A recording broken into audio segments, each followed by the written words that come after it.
In February, there came a day for Ramona when everything went wrong.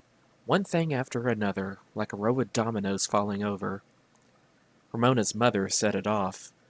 "By the way, Ramona," said Mrs. Quimby after breakfast as she hastily tossed potatoes, carrots, and stew meat into the crock pot to simmer, while the family was away all day, "please don't run in the hall in your socks. You might slip and fall."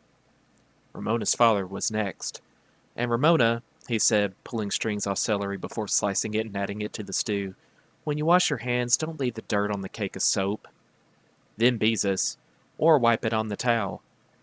"I haven't had time to get dirty," said Ramona, who had finished her breakfast, "and I have my shoes on." "We are talking about yesterday," said her father. Ramona thought yesterday was a long time ago, hardly worth mentioning. "Everybody picks on me," she said. "Poor kid." Mr. Quimby kissed his wife on the cheek and each daughter on the top of her head. Then he said, singing the first few words, "Hi ho, hi ho, it's off to work I go, and at least 46 changes in produce prices to remember." Ramona knew her father dreaded Wednesdays, the day prices were changed on fruits and vegetables. "Maybe things will be easier when you are more used to the job," said Mrs. Quimby. After her husband left to catch the bus, she kissed the girls as if she were thinking about something else, and handed Ramona her lunchbox and Beezus the brown paper bag that held her sandwich. Seventh graders thought lunchboxes were babyish. "Scoot along," Mrs. Quimby said. "I have to leave early to take the car for a brake adjustment, and then I have to take the bus to work." "I wish Daddy would get used to his job," remarked Beezus as the sisters plodded towards Glenwood School. Clouds hung low, and the wind was cold. For days the sidewalks had been too wet for roller skating. "Me too," said Ramona, who wanted her parents to be happy so their children could be happy too. "Why doesn't he find another job?" "Jobs aren't that easy to get," Beezus explained. "Remember how long he was out of work before he found a job at the market?" Ramona did remember. She remembered how discouraged her father had been after a day of job hunting, and how he had disliked standing in line to collect unemployment insurance. "It might be easier if he had finished college," said Beezus. "Why didn't he?" asked Ramona. "Because he and Mother got married," Beezus explained, "and then they had me." Beezus sounded smug, as if being the firstborn made her more important to her parents than Ramona. "But I'm the baby," thought Ramona. She was glad when school started. Maybe her day would improve in school. Ramona liked Mrs. Rudge, her new teacher, who had taken over the second grade when the former teacher left after Christmas to have a baby. She thought Mrs. Rudge liked her, as she liked all the children, but she was not exactly sure where she stood with her. The classroom buzzed softly and busily with the sound of children learning about Indians and cursive writing. When the morning was half over, Ramona finished her worksheet and was busy filling all the double O's she could find with cross eyes and frowns. Mrs. Rudge paused beside her desk. Ramona did not have time to hide the frowning O's. Mrs. Rudge glanced over Ramona's worksheet. "Why don't you look again?" she suggested. "Is like spelled L-I-C-K?" "I can't spell," said Ramona. "I'm terrible at spelling." That's what her family said whenever Ramona wrote a note. They always laughed and said, "Ramona is no speller. See how she spells much, M-U-C-K." They behaved as if she had done something clever. Ramona learned right there that Mrs. Rudge was a teacher who did not accept excuses. "There is no such word as can't," she said, and went on to inspect Becky's worksheet. How can there be no such word as can't? Ramona wondered. Mrs. Rudge had just said can't. If there was no such word as can't, Mrs. Rudge could not have said there was no such word as can't. Therefore, what Mrs. Rudge had said could not be true. Ramona was left with a vague feeling that Mrs. Rudge did not like her because she did not offer to give Ramona extra help in spelling. At lunchtime, when Ramona went into the multi-purpose room with her lunchbox, she found that she had a leftover pot roast sandwich in her lunch. She did not like a leftover pot roast sandwich because the meat slid out in big pieces when she bit into it. After chewing a while, she thought, "I won't eat it," and she stuffed the rest of her sandwich into the hole in her milk carton and threw it into the trash can. She sat there arguing with herself about how there had to be a word can't because she had just thought it. This was not a good day. After school at the Kemp's house, Ramona and Howie drank the same old apple juice and ate the same old graham crackers that Mrs. Kemp always set out for them. Sticky Willa Jean, holding Wodger by one paw, stood and watched. She was wearing a t-shirt with "Grandma Loves Me" printed on the front. The shirt had shrunk so much it showed her navel. "Tummy button," Mrs. Kemp called it. Then Howie got out the checkerboard, which he placed on the carpet. Kneeling, he and Ramona began to divide the red and black checkers. I want to play. Willa Jean plunked herself down on the carpet, sitting on Wodger as if he were a cushion, which was no way to treat a bear, especially a bear like Wodger. "Aw, Willa Jean," protested Howie, who had his problems with his little sister. "Now, Howie," said Mrs. Kemp, busy with her endless knitting. "Play nicely with your sister. She's little, you know." Howie knew, all right. Willa Jean, pleased to have her grandmother on her side, set a red checker on top of a black checker. "Your turn," she said to Ramona, as if she were being generous. Ramona and Howie shared one hopeless look. They were familiar with Willa Jean's original rules for checkers. Ramona set a black checker on top of Willa Jean's red checker. Howie added red, and so on in turn until the tower of checkers grew high and crooked. At last, when Willa Jean set a checker on top, the tower tumbled. "I won!" crowed Willa Jean as Howie tried to prevent scattered checkers from rolling under the couch. "Grandma, I beat Howie and Ramona." "Smart girl." Mrs. Kemp paused in her knitting to smile down upon her granddaughter. The situation was hopeless. "Let's go down in the basement and see if we can think of something to build," said Howie, and Ramona agreed. They would be undisturbed in the basement. Willa Jean was afraid of the furnace. Safe from interruption, Howie and Ramona decided to build a boat of the scrap lumber Mr. Kemp collected for Howie to work with. They had already built a dog, a cat, and a duck decoy that Mr. Kemp said would never fool a real live duck. Now they sawed and pounded until they had a boat with 2 decks. They were so good at nailing by now that they didn't even pound their fingers. Next they found a dowel and sawed off 2 pieces for smokestacks, which Howie studied. "It's going to be hard to nail them to our boat," he said. "We could use Scotch tape," said Ramona, who felt that almost anything could be accomplished with Scotch tape. "I don't think it's strong enough for wood," was Howie's objection. "Glue might be better." "Scotch tape will work if we use lots of it." Ramona was an experienced user. In the end, glue won out because Howie thought a boat should look neat. Very, very carefully they spread glue on the ends of the dowels and pressed them in place. They put the top back on the tube of glue, and each held a dowel in place, waiting for the glue to dry. They had not spilled a drop.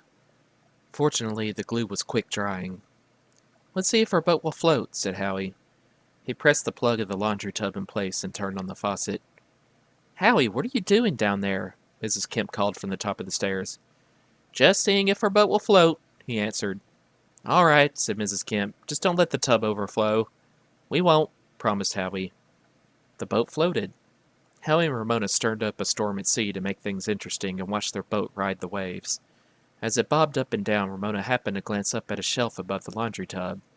There she spotted a blue plastic bottle with a picture of a nice, old-fashioned lady's face on the label. Bluing! Ramona knew all about bluing because her mother had used it to make whitewashing look whiter back in the days before she had gone to work. "If we could get that bottle, we could turn the water blue like a real ocean," she suggested. "It only takes a little bit." Howie was enthusiastic, but how were they to reach a bottle on such a high shelf? For some reason, Mrs. Rudge's words, "there's no such word as can't," ran through Ramona's mind. Of course they could get that bottle of bluing. Ramona managed to balance on her stomach on the edge of the tub. Then she got one knee up and with a boost from Howie was able to climb up onto the edge of the tub. She stood teetering on the narrow edge, clinging to the front of the shelf with one hand while she managed to grasp the bottle with the other and hand it down to Howie.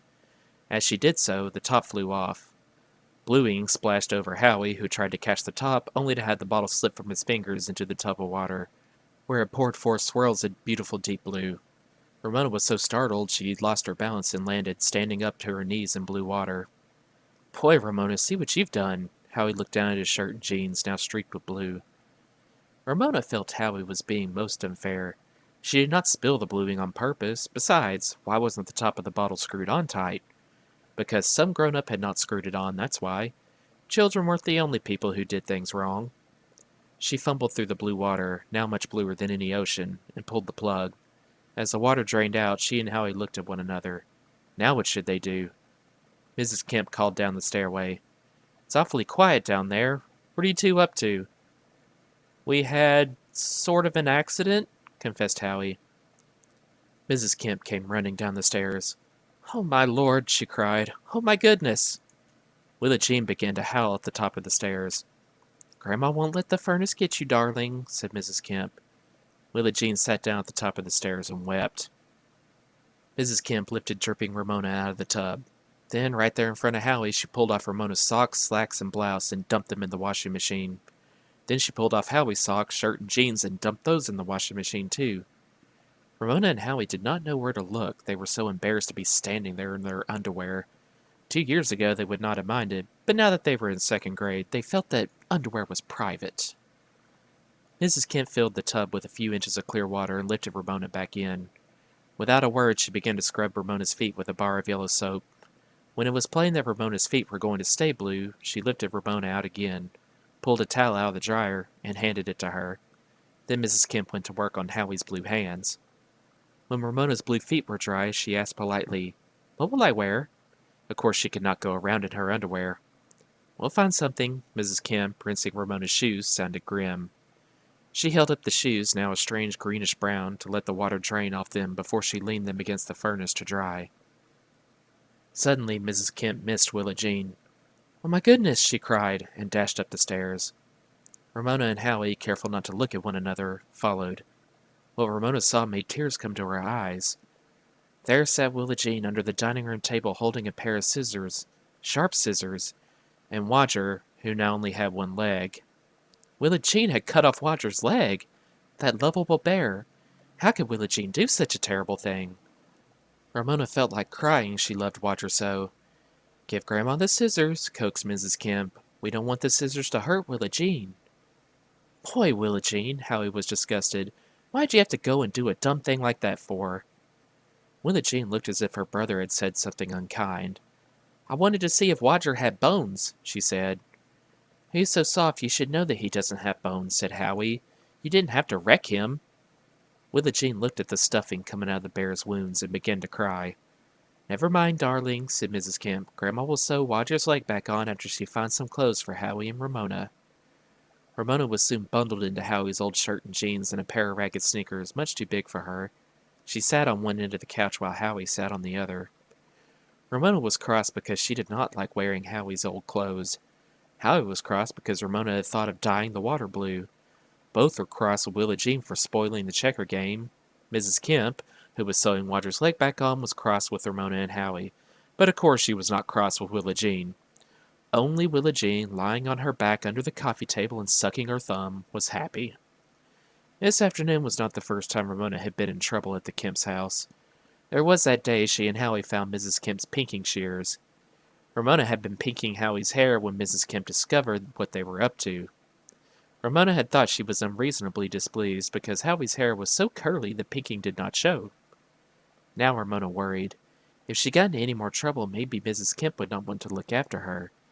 Then her mother could no longer work in Dr. Hobson's office and would have to stay home. Ramona quickly squashed a deep-down thought that she would have to have her mother stay home again. She waited anxiously for Beezus to come. She waited and waited. No Beezus. Howie looked at a sporting goods catalog, turning the pages with blue hands. Boots, quilted jackets with many pockets, and those tents that folded into tiny packages interested Howie. He did not offer to share the catalog with Ramona, even though he knew she liked pictures of duck decoys. Ramona heaved a gusty sigh. She wished she had brought her Betsy book with her. She enjoyed reading about Betsy because everyone in the book was so nice to her. When Wodger's wounds were mended, Mrs. Kemp started supper. The fragrance of pork chops floated from the kitchen. The younger Mrs. Kemp, Howie's mother, came home with packages and bags of groceries. "Why, hello, Ramona," she said. "I didn't know you were still here." Mr. Kemp came home from work. "Hello there," he said. "Are you still here?" Ramona did not know how to answer such a question. She felt embarrassed, in the way, unwanted. Where was Beezus? What had happened to her parents? Her ears strained for familiar footsteps or the sound of the Quimby's car. "Your mother and father are late today," remarked Howie's mother as she set the table. Once more, Ramona did not know how to answer. Cars were now driving with their lights on. Why didn't someone come? What if her mother and father had been in an accident? Who would take care of Ramona? It seemed as if she might have to sit here on the couch in Howie's old clothes forever. Ramona began to feel hungry. How good a pork chop would taste! She knew she would not be asked to share the Kemp's supper. With the price of meat these days, there would not be an extra chop. Ramona's mouth watered so much she had to swallow. She thought of that pot roast sandwich she had not finished at lunchtime. "Ramona, could I fix you some peanut butter and crackers?" asked Howie's mother. "No, thank you."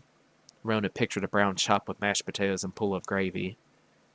The Kemps sat down at the table with Willa Jean perched on two cushions beside her grandmother, who began to cut her meat for her. And she won't even eat a whole chop, thought Ramona, who felt like a stranger, an intruder in the lives of others.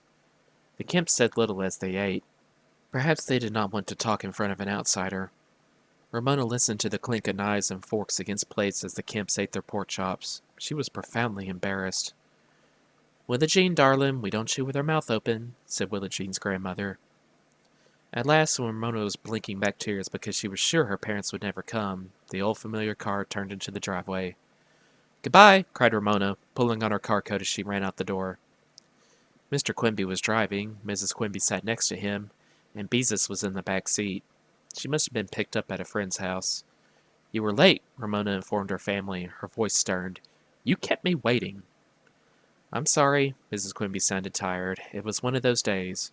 After work, when I went to catch a bus to the garage to pick up the car, the bus was late. And when I finally got to the garage, the mechanics hadn't finished the job and I had to wait some more. And I had to keep your father waiting, too." "What a day," said Mr. Quimby. "Price changes to remember, and I worked the express line besides."